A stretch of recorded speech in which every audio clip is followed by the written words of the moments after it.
Salut à tous, c'est Julien Ponce et bienvenue pour une nouvelle vidéo, la première de 2023. Bonne année à tous tant que j'y suis. On va pas faire de la retouche photo, vous savez que j'ai une playlist qui s'appelle le Carnet du Geek où je parle un peu plus d'informatique en général et ça m'est arrivé de faire des vidéos sur les astuces sur Windows, des astuces sur macOS. Et ici on va parler de terminal, en particulier sur Mac, notamment donc pour la gestion des disques durs au format APFS qui est le dernier, j'allais dire le nouveau, mais il n'est plus vraiment nouveau maintenant, format de fichier, système de fichier qui est utilisé sous macOS et qui est notamment optimisé pour un usage moderne, donc avec en gros du SSD essentiellement. Alors, comme beaucoup d'astuces que je fais, en tout cas que je trouve, sur lesquelles je me renseigne et pour en faire des vidéos à la suite, c'est des trucs où j'en ai eu besoin moi-même en fait. Donc en général, je cherche à faire un truc, je trouve la solution, et après je vous le sers dans une vidéo, comme ça au moins pour ceux qui cherchent, c'est plus rapide. Donc là c'est quelque chose qui est quand même assez documenté, mais il faut expérimenter un petit peu. Donc le but c'est quoi?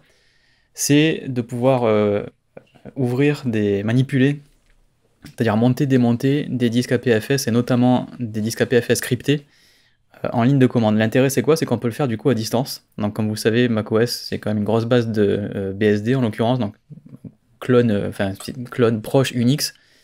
Donc on peut faire énormément de choses avec le terminal, comme Windows d'ailleurs, c'est juste que c'est pas du coup une base Unix, Windows, mais on peut aussi faire beaucoup de choses sur Windows avec le terminal, mais là on pourra pas faire cette astuce évidemment sur Windows, c'est vraiment très spécifique au Mac. Et ça permet du coup de le faire à distance en s'identifiant avec SSH.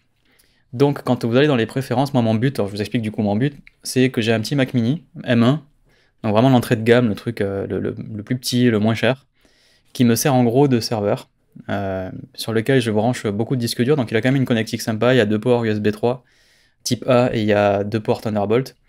Donc du coup en plus c'est des disques durs que je mets dessus qui ont eux-mêmes un hub USB 3, donc j'ai pas mal de trucs qui sont montés. Alors là je suis sur un MacBook Air, je vous fais la démo sur MacBook Air, pas sur mon Mac mini, mais vous allez voir que de toute façon c'est pareil.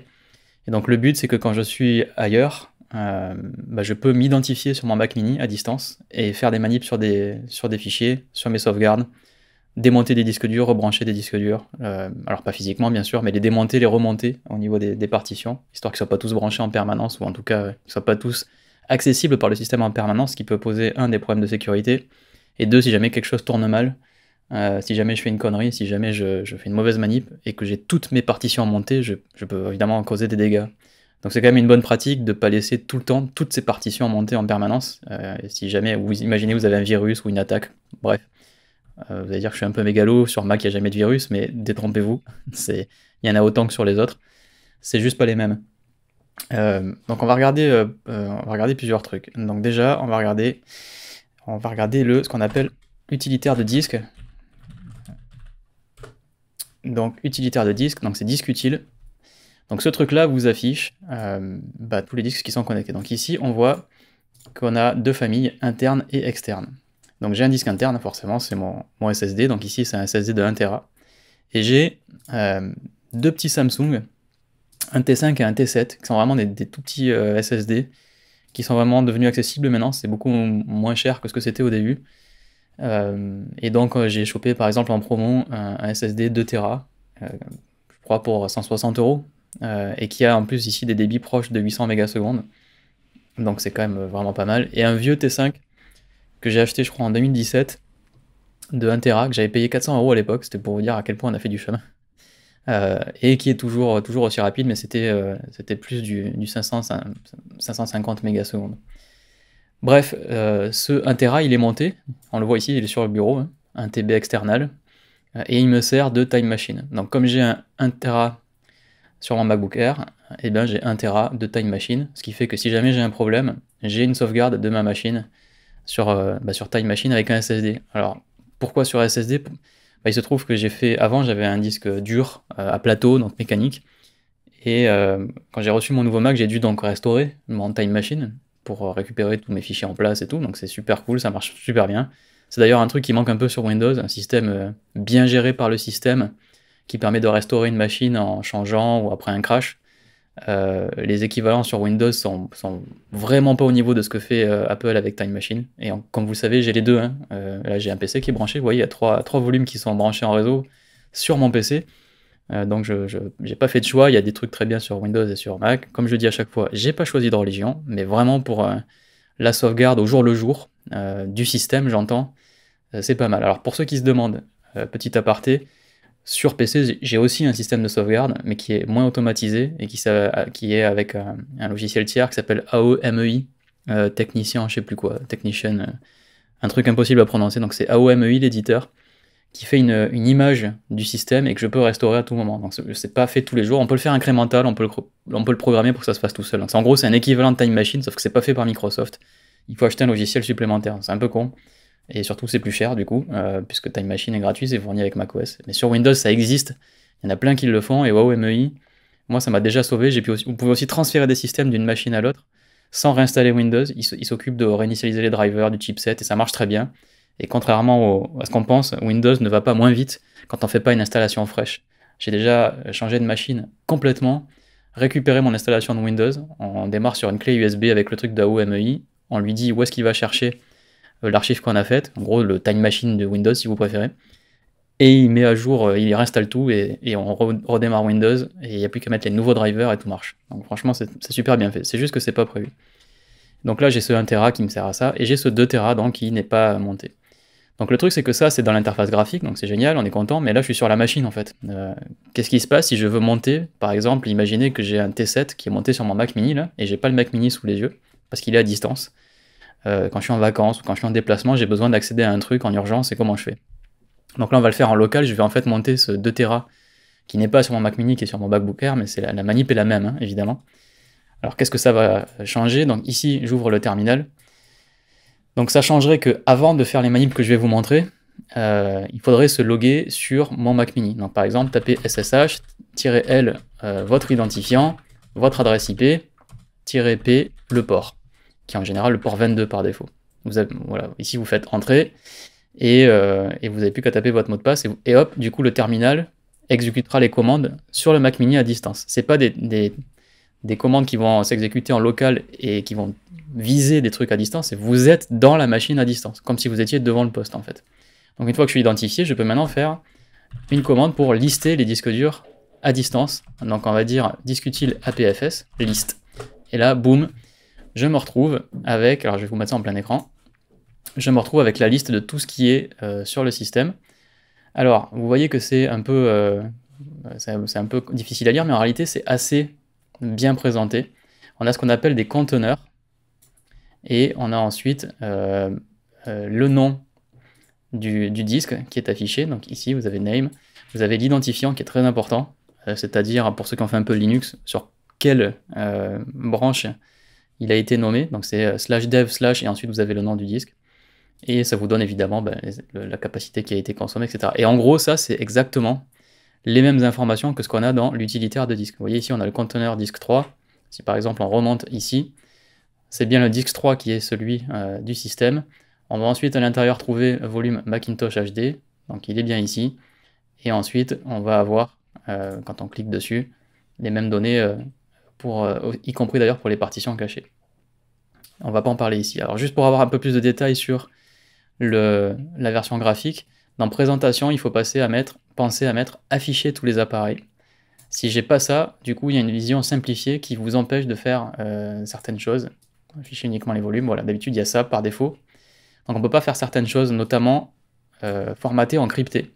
Pour formater en crypté, il faut en fait viser l'appareil lui-même. Si par exemple je veux formater mon T5 encrypté et que je veux ici mettre APFS chiffré, il faut en fait que je vise non pas le nom du volume, mais l'appareil lui-même. Donc ça c'est le premier truc. Donc, on va pas apprendre ici à faire à crypter des disques depuis la ligne de commande, même si on peut le faire. Donc admettons que vous avez fait donc disque utile APFS list, vous avez la liste de tous les disques APFS branchés sur le système, et vous voulez monter un disque. Donc ce qu'il faut repérer en fait, c'est le volume, pas le disque physique. Donc moi en l'occurrence, vous voyez que ici, j'ai un container disque 7 qui est en fait un disque de 2 Tera, donc a priori c'est celui-là, et j'ai un volume qui est disque 7 S1, donc en gros la partition 1 du disque 7, qui s'appelle 2TB external, donc c'est comme ça que je le reconnais. Alors si jamais j'en ai 40, donc si vous voulez trier un petit peu les données dans ce que vous affichez ici et disque utile APFS list, si vous avez genre 10 disques de branchés, Vous pouvez balancer ça à grep. Par exemple, si jamais je veux juste savoir si mon disque est bien branché, alimenté, plutôt que de lire en fait les données là-dedans. Alors évidemment, vous pouvez balancer un petit commande F dans le terminal, mais ce qui est un peu plus élégant, c'est quand même de faire un pipe et d'envoyer ça à grep. Et par exemple, ici, moi je sais qu'il s'appelle 2TB external, donc si je fais une recherche en lui disant tu prends le flot de données de disque utile APFS list et tu l'envoies à grep et tu cherches 2TB, je lui envoie la commande et il va me retourner le résultat. Il va voir qu'il y a bien une ligne avec un name 2TB external. Donc ça veut bien dire que mon disque est branché puisqu'il fait partie de disque utile APFS list. S'il n'était même pas branché, il ne ferait pas partie du listing et donc grep ne trouverait rien. Donc avec grep, je peux trouver comme ça des trucs qui sont cool, quoi, quand vous avez un grand flux de données. Bon, maintenant, ce qui serait bien, c'est d'arriver à le monter, en fait. Donc le truc, c'est que pour monter le disque, il faut le décrypter, parce qu'en l'occurrence, je sais qu'il est crypté, ce disque. Donc il a besoin d'un mot de passe pour pouvoir être monté. Vous voyez ici qu'il a 5 volts et qu'il a oui. Ça veut dire qu'il a été crypté. Alors, juste une petite information qui est assez intéressante. Si vous avez un disque APFS et que vous ne l'avez pas encore crypté, vous pouvez le crypter à la volée et continuer à l'utiliser pendant qu'il est en train d'être crypté. Donc ça, c'est quand même vachement cool. Donc en gros, si jamais vous utilisez des disques externes sur votre Mac et que vous vous baladez au boulot avec ça dans votre sac et qu'il y a des données sensibles dessus, je vous fais pas un dessin, pourquoi c'est idiot. La première personne qui vous vole le disque dur, non seulement vous a volé le disque dur, mais peut potentiellement voler vos données. Et alors ça peut être du coup du chantage, de la rançon, voire des données confidentielles du boulot. Enfin bref, il y a plein de moyens d'exploiter un disque dur qui n'est pas crypté. Alors je vais pas donner des mauvaises idées, mais c'est quand même à ça que c'est quand même comme ça que fonctionnent les pirates aujourd'hui, quoi. Donc autant pas faciliter le travail, donc autant se balader avec des disques, on peut pas juste les brancher pour voir ce qu'il y a dessus. Donc en fait, pour chiffrer un disque, vous pouvez le faire directement depuis le Finder, en fait.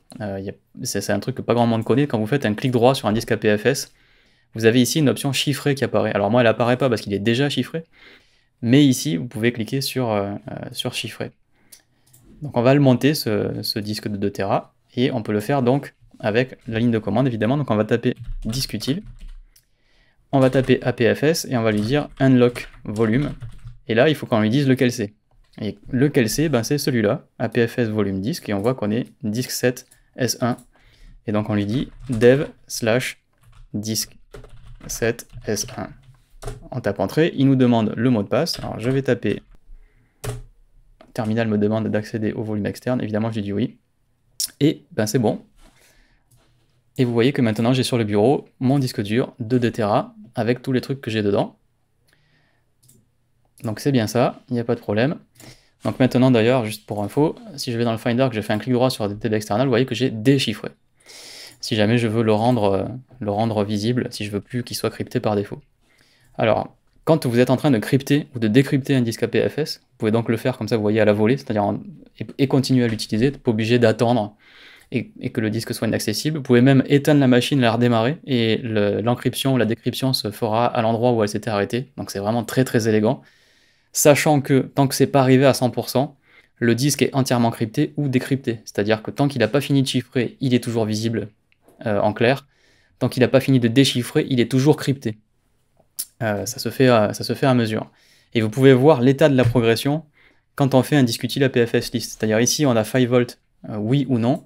Si jamais il est en cours, vous verrez un pourcentage ici. Si par exemple j'avais 50%, ça veut dire qu'il est à 50% en train de le crypter, ou de le décrypter en l'occurrence. Donc c'est quand même assez pratique. Donc du coup, vous vous demandez maintenant comment on fait pour démonter un disque une fois qu'on a fini de travailler dessus à distance. Évidemment, c'est très simple. On va pouvoir faire un disque utile. On n'a pas besoin de lui dire APFS parce qu'on va en fait démonter le disque entier. Parce qu'on pourrait démonter juste une partition, mais on va démonter le disque entier pour qu'il puisse se mettre en veille. Donc on va faire un mount disque. Et du coup, cette fois-ci, on va lui dire disque 7. On va pas lui indiquer la partition, on va prendre vraiment le conteneur complet. Et ici, disque utile unmount disque, le disque 7. On va aller voir, hop, voilà, il a disparu. Mon disque externe a été démonté. Donc là, si j'étais identifié sur mon Mac mini à distance, quand je suis en vacances ou je sais pas où, en train de faire des trucs et que j'ai besoin d'accéder par exemple à mes sauvegardes, à mes archives, pour récupérer des trucs ou envoyer des trucs, bah, je peux monter le disque dur à distance, je peux faire des opérations dessus, et tout ça encrypté, sans avoir à interagir avec une interface graphique. Alors évidemment, je pourrais très bien utiliser Remote Desktop, qui me permet d'utiliser le Mac à distance avec l'interface graphique, mais c'est quand même vachement plus léger de le faire avec ça. Sachant qu'on peut aussi utiliser des gestionnaires de fichiers un peu plus facile à employer que les commandes Linux comme copy, rm ou rsync pour faire des sauvegardes. Vous pouvez utiliser Midnight Commander que vous pouvez installer avec Brew par exemple, et avec ça on va pouvoir du coup avoir accès quand même à des trucs plus faciles à employer pour pouvoir faire des copies, pour pouvoir faire des renommées, pour pouvoir accéder à voir la taille des répertoires, etc. quoi. Autre truc, si jamais vous avez plusieurs opérations à faire, et c'est pas forcément en rapport qu'avec Discutil, mais si jamais vous avez un truc qui coince et que votre terminal est ouvert, et que vous faites ça à distance, ben en fait le fait de fermer le terminal, ça va killer la commande, ça va l'arrêter. Donc la bonne pratique quand on se log à distance avec SSH pour lancer et pour travailler, c'est d'utiliser la fonction screen qui permet de faire du multitâche terminal. C'est-à-dire que là par exemple, imaginez que je lance une copie de l'enfer avec un truc super lourd, genre j'envoie une copie de 1 Tera de sauvegarde. Le problème c'est que tant qu'elle n'est pas finie, si je ferme ce terminal, ben, la copie s'arrête en fait. Donc si jamais je m'identifie à distance, là, sur mon petit Mac mini, que je lance une grosse commande, j'ai pas envie d'avoir à laisser ma machine client, qui est connectée en plus via internet, pour que ça se finisse. En plus si j'ai une saute de connexion, ça va aussi interrompre la commande. Donc évidemment c'est complètement nul. Donc ce qu'on fait c'est qu'on va se faire un screen, on fait le SSH machin, on se log sur la machine, et une fois qu'on est sur la machine, on tape un petit screen. Donc l'interpréteur de commande par défaut sur Mac maintenant c'est ZSH. Vous pouvez aussi faire un bash si vous voulez utiliser l'ancien interpréteur. Faites screen bash. Et vous voyez d'ailleurs il vous dit au fait le nouveau c'est ZSH. Donc là je suis dans bash et je peux faire un discutil parce qu'évidemment ça marche aussi. C'est un binaire évidemment reconnu dans la variable d'environnement. Donc que ce soit bash ou ZSH qui l'exécute, discutil va aussi marcher, mais je peux faire un discutil pfs list. Donc là c'est une commande qui va très vite. Donc il n'y a pas forcément besoin de le faire d'un screen, mais si je faisais, par exemple, si je lançais un truc un peu long, une copie entière, par exemple, pour transformer une partition entière en DMG, pour faire une image de la partition, ça prend du temps. Donc on va lancer la commande, et en fait, on a envie avec sa machine cliente de faire autre chose, de fermer son terminal, et puis à distance, lui, continuer à bosser tranquille. Pour ça, on est dans un screen, donc on peut le faire, mais pour quitter, on va faire CTRL-A et D, c'est-à-dire qu'on détache, vous voyez, ça s'appelle détacher le terminal. Et maintenant, je peux m'en aller. Et mon Mac mini, qui peut être à 10 000 km de là, lui, continue à bosser. Et quand je reviens, je reprends mon terminal, et je fais screen-D-R, et vous voyez qu'il me rattache la commande où j'en étais. Et en l'occurrence, vous voyez ici le résultat de mon discutil qui attendait. Bon, voilà, ça faisait pas grand-chose, mais il y a mon bash, voilà, qui est là. Alors si vous en avez plusieurs, comment ça se passe? Donc si on fait CTRL-A et puis D, on détache. Imaginez, je relance un screen et cette fois-ci, je fais un screen. Je ne sais pas si je l'ai installé, mais je vais faire du NCSpot. Donc NCSpot, c'est pour avoir Spotify en ligne de commande. Et je le détache, donc CTRL-A, D, et NCSpot continue à se lancer. Mais si je fais screen D-R, évidemment, il y en a deux qui tournent. Donc il va me demander c'est lequel que tu veux rattacher. Et donc en fait, on va pouvoir rattacher par exemple le premier, qui doit être normalement le 93-91, et ça c'est le disque utile avec mon bash. Donc là maintenant vous avez cette double astuce qui vous permet donc de monter, démonter les disques APFS cryptés à distance. Enfin en tout cas en ligne de commande, vous n'êtes pas obligé de le faire à distance, vous pouvez en l'occurrence ici comme moi le faire en local.